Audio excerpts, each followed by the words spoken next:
lalai dan menoleh.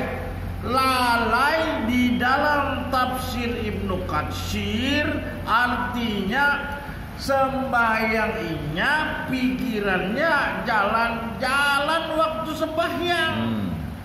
Lalai yang kedua yang celaka pada orang yang sembahyang itu karena menunda-nunda waktu sholat. Ya, habis waktunya enaknya. Kemudian lalai yang ketiga dikatakan tidak sempurna rukun sholat. Tiga. Menoleh ini apa? Pada saat sembahyang dulu tek mata bahtiar ke sini, tek mata berjoko ke sini, tek mata jupri ke sini. Itu maksudnya curian setan. Nah, Kulau jumhur binas ayat 4 jumhur itu baca. Waswasil hannas. Lagi. Allazi waswisu fi sudurin nas minal jinnati wan nas. Yang menyusupkan waswas dan secara tersembunyi. Maksudnya tersembunyi itu apa? Maksudnya tersembunyi itu tanpa kita sadari otomatis terjadi, tanpa kita inginkan muncul, seperti marah, tiba-tiba aja marah. Nah, padahal di dalamnya itu kita seperti boneka yang dikerjai oleh setan. Seperti poin-poin catur yang digerakkan oleh setan pada saat seorang hamba Allah sedang marah. Ingatnya menoleh itu curian setan. Jagalah dirimu, jangan sampai Allah memandang kalian sedang memandang selain Allah. Kalau jika mengucapkan Al-Fatihah itu, Allah menjawab, Alhamdulillah.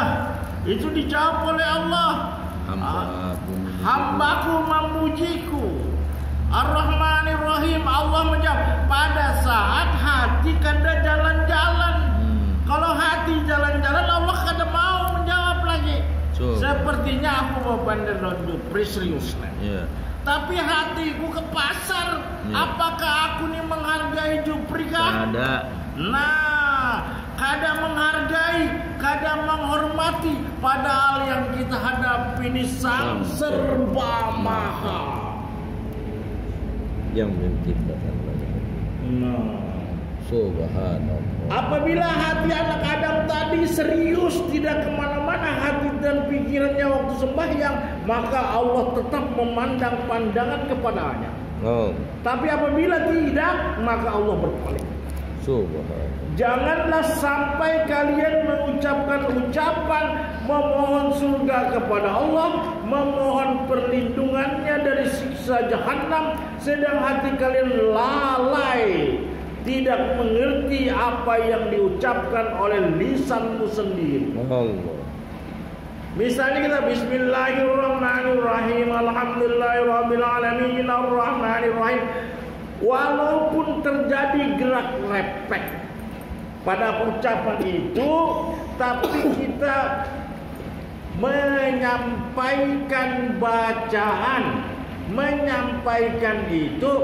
Aku mengajukan proposal ikam direktur. Aku ni Batiar, aku kita mau tanda tangani proyek kerjasama nih. Menyampaikan, aku tahu kada isi kontrak tuh Batiar.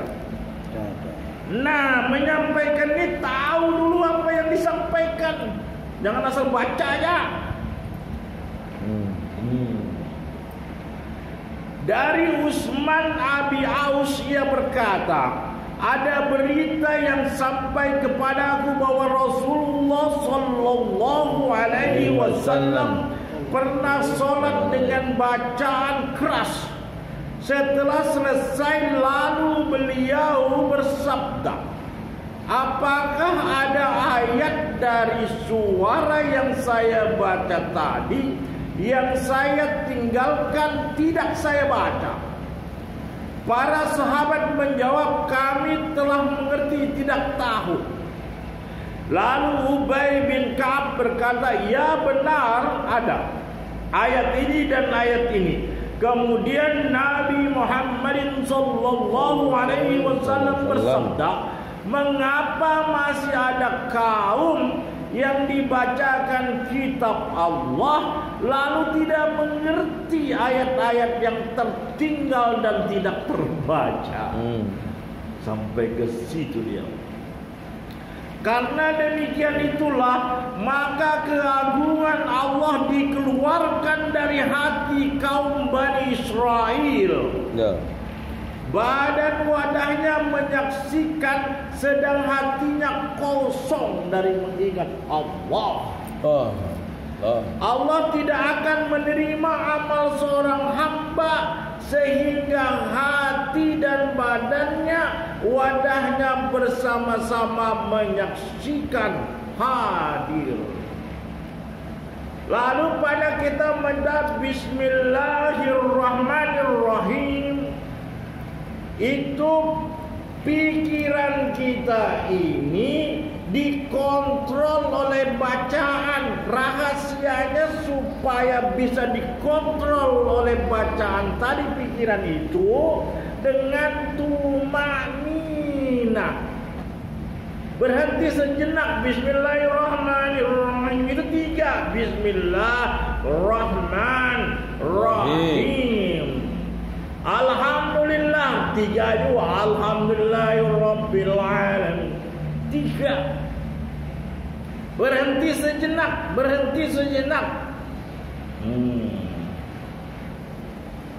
Lalu apa gunanya mata ini? Mata ini saksi dihadapkan ke persujudan, jangan berkedip atau dipejam. Kalau dipejam pasti liar. Pikiran hikam itu bacaan Pak Amin Bismillahirrahmanirrahim. Tapi pikir Pak Amin, sapiku masihkah? Wajibkah sudah kasih makan ke rumput? Ya, habis sudah. Kalau kada pakai tumak nina. Joko pepayanya ya. Pepayanya Joko sudah dibelikan tadi, janda sudah datang lagi. Sudah potong ayam belum? Jopri sudah potong ayam. Kulitnya sudah kan buang. Batiar. Bakar. Batiar apa? Bel bensin dulu bayar. Nah, banyak sekali hadis yang menerangkan hal yang sama setiap dalam ashar di bawah ini. Hisam bin Yusuf radhiyallahu anhu berjalan melalui Hatim al-Ash'am yang sedang berbicara di tengah majlisnya.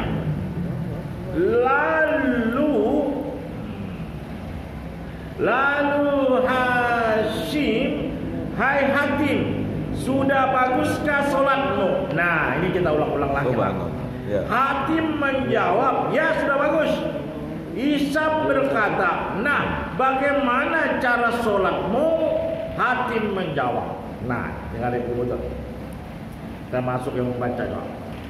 Saya melaksanakan perintah. Saya berjalan dengan rasa takut kepada Allah. Saya memasuki solat dengan niat. Saya bertakbir, itu mengagungkan Allah. Saya membaca dengan tartil dan memikirkan ayat per ayat. Saya ruku dengan khusyuk.